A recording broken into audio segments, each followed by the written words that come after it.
Wednesday marked the first day of deportations under President Biden's latest executive order on immigration. The order turns away migrants seeking asylum at the southern border who crossed illegally.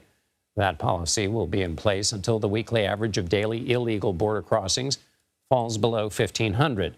And even if that happens, it would be reinstated if the average goes back up to 2,500. But there was no dramatic change in migrant crossings on the order's first day. In effect, Border Patrol recorded 4,000 migrant apprehensions between ports of entry on Wednesday. That's slightly higher than the May average of 3,800 per day. For more on this, we're joined by John Moritz. He is the chief politics reporter for the Austin American-Statesman. John, thank you for joining us. So what's the reaction been from leaders in Texas about this executive order?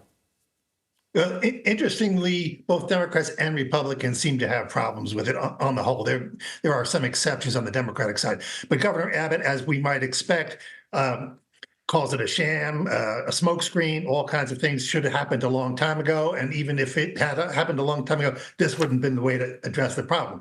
If you're Democrats, it's like, why are you punishing legitimate asylum seekers? They're here coming to America like many people did through the generations of our country. And why now? And so it's kind of put the president in sort of a no-win situation in Texas.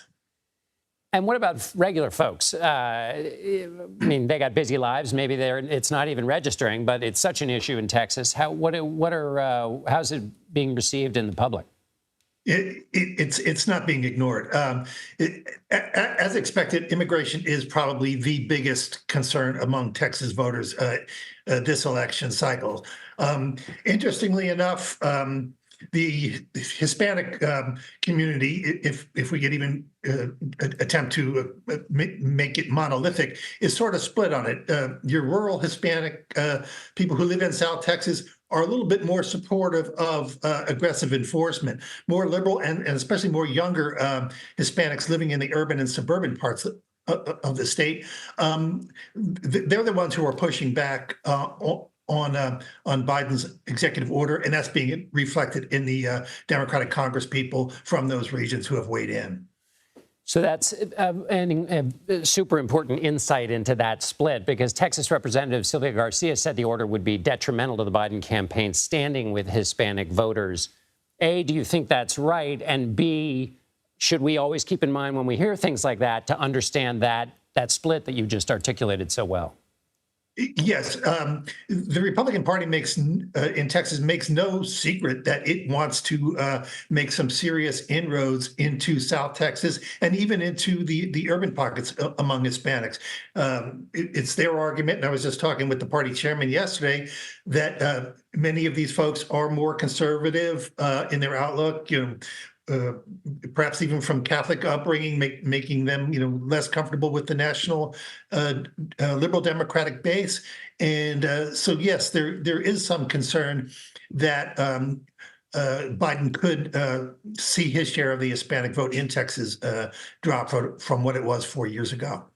And what final question, John, is about the governor. He has played at the national level on this issue. Obviously, it's important for him, but with the busing and being outspoken on it, what do you expect from the governor other than criticism? Is he planning anything else in response to this? Interestingly enough, the day after, or maybe 2 days after the president issued his order, the governor here announced that he was starting a 10 most wanted list for immigrants who are here without authorization. So if the president puts in $1 worth of chips, Biden puts in $2.50 to $3 worth of chips on his side of the table. John Moritz with the Austin American-Statesman. Thanks a lot, John.